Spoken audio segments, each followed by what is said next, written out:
Assalamualaikum warahmatullahi wabarakatuh. Perkenalkan, nama saya Lu'lu'ul Munawwaroh, NIM 2108101180. Di sini saya akan sedikit menceritakan biografi salah satu istri Rasulullah, yaitu Siti Aisyah radhiyallahu anha. Nama lengkapnya adalah Aisyah binti Abu Bakar Siddiq Abdullah bin Abu Quhafah Al-Quraisy At-Taimi. Beliau diberi nama julukan As-Sidqiyah, yaitu perempuan yang benar dan lurus. Beliau juga dipanggil Ummul Mukminin dan diberi nama Ummu Abdullah, mengikuti nama keponakannya Abdullah bin Zubair. Ada riwayat yang menyebutkan bahwa nama panggilannya adalah Humairah, tetapi Rasul lebih sering memanggilnya Bintu Siddiq, putri dari laki-laki yang benar dan lurus. Mengenai usia pasti pernikahan Nabi dengan Aisyah memang menuai banyak perbedaan pendapat. Ada yang mengatakan Nabi meminang pada usia 6 tahun dan menikahinya pada usia 9 tahun. Ada pula yang mengatakan Nabi meminang Aisyah pada usia 9 tahun dan menikahinya pada usia 11 tahun. Sehingga hal ini menurut penulis belum bisa memastikan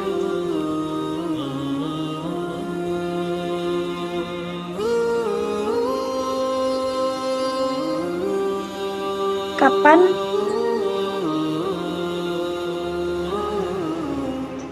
dinikahkan oleh Nabi, kapan Siti Aisyah dinikahkan oleh Nabi. Dalam sebuah riwayat menyebutkan bahwa Abu Bakar menikahkan Nabi Muhammad SAW dengan Aisyah yang pada waktu itu berumur 6 atau 7 tahun dan maharnya 500 dirham. Aisyah sendiri adalah seorang putri 7 turunan yang sebelumnya sudah dilamar oleh Jubair ibnu Mut'in ibnu Adi. Selanjutnya yaitu sifat-sifat Siti Aisyah radhiyallahu anha. Aisyah dikenal sebagai istri Nabi yang pencemburu. Kecemburuan Aisyah muncul tidak hanya 1-2 situasi, namun banyak situasi.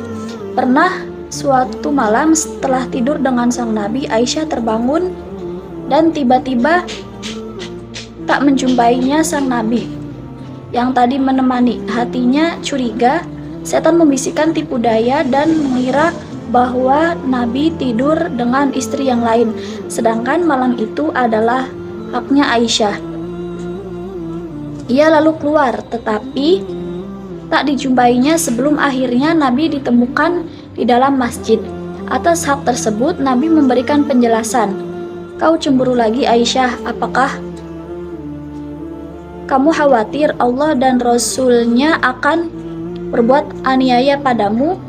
Ini malam nisfu Sya'ban Aisyah, 28 namamu dibalik semua itu. Aisyah hidup bahagia berdampingan dengan Nabi sampai menghabiskan sisa umurnya di sisi kuburan Nabi, hidup dengan kenangan indah bersama beliau. Sifat agung Aisyah terlihat setelah Nabi meninggal dunia, seolah memang ia dipersiapkan untuk cadangan masa depan yang dikenal dengan kedalaman ilmu agama, syair dan orasi. Ia hafal lebih dari 2000 hadis, banyak diantaranya diriwayatkan dari dirinya sendiri yang tanpa ia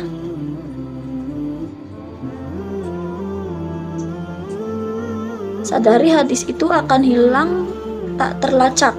Ia meninggal pada tahun ke-58 Hijriah. Keutamaan Siti Aisyah. Yang pertama, digambarkan oleh Rasulullah dalam sebuah perumpamaan melalui riwayat Al-Bukhari dan Muslim. Beliau bersabda, Keutamaan Aisyah atas wanita yang lain bagaikan keutamaan torit, yaitu roti yang dibubuhkan dan dimasukkan ke dalam kuah di atas makanan-makanan lainnya. Hadis ini diriwayatkan oleh Al-Bukhari dan Muslim.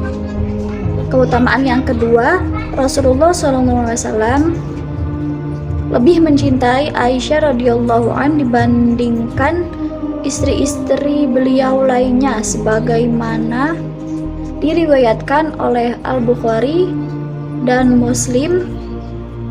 Amr bin Ash bahwa suatu ketika ia bertanya kepada Rasulullah SAW, "Wahai Rasulullah, siapakah orang yang paling engkau cintai?" Lalu beliau menjawab, "Aisyah." Kemudian Amr bin Ash kembali bertanya, "Siapakah lelaki yang paling engkau cintai?" Beliau menjawab, "Ayahnya, yaitu Abu Bakar."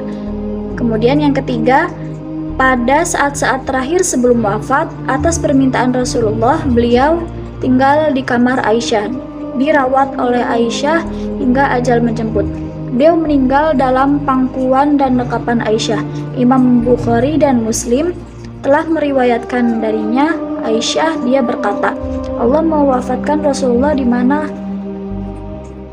kepala beliau berada di antara paru-paruku dan di atas bagian dadaku." Kecerdasan Siti Aisyah radhiyallahu an. Beberapa pakar ilmu pengetahuan terdahulu memberikan kesaksian tentang tingginya keilmuan Siti Aisyah radhiyallahu an. Yang pertama, Imam Az-Zuhri berkata, seandainya ilmu Aisyah dikumpulkan dengan ilmu dari seluruh umat mukminin dan seluruh wanita, niscaya ilmu Aisyah lebih utama atau lebih unggul. Kemudian yang kedua, Ibnu Katsir menyatakan bahwasanya ia tidak pernah mendapati seorang seperti Aisyah dalam kekuatan daya ingatnya dan kapasitas keilmuannya, kefasihan dan kecerdasan akalnya. Yang ketiga, Urwah bin Zubair juga mengakui keunggulan ilmu Aisyah dari riwayat putranya Hisham, "Aku tidak pernah melihat seorang yang lebih pintar dalam ilmu fikih dan ilmu agama, kedokteran dan syair selain Aisyah." Jadi kesimpulannya, Siti Aisyah binti Abu Bakar radhiyallahu an adalah wanita istimewa, teladan intelektual bagi wanita muslimah di seluruh dunia. Kapasitas keilmuannya telah banyak memberikan kontribusi nyata pada perkembangan keilmuan Islam. Aisyah seringkali menjadi referensi dan rujukan bagi ulama muslim dan para sahabat Rasulullah. Kepandaiannya unggul dan mumpuni, baik melampaui kepandaian wanita-wanita dan pria muslim pada zamannya. Sekian dari saya, kurang lebihnya mohon maaf. Wassalamualaikum warahmatullahi wabarakatuh.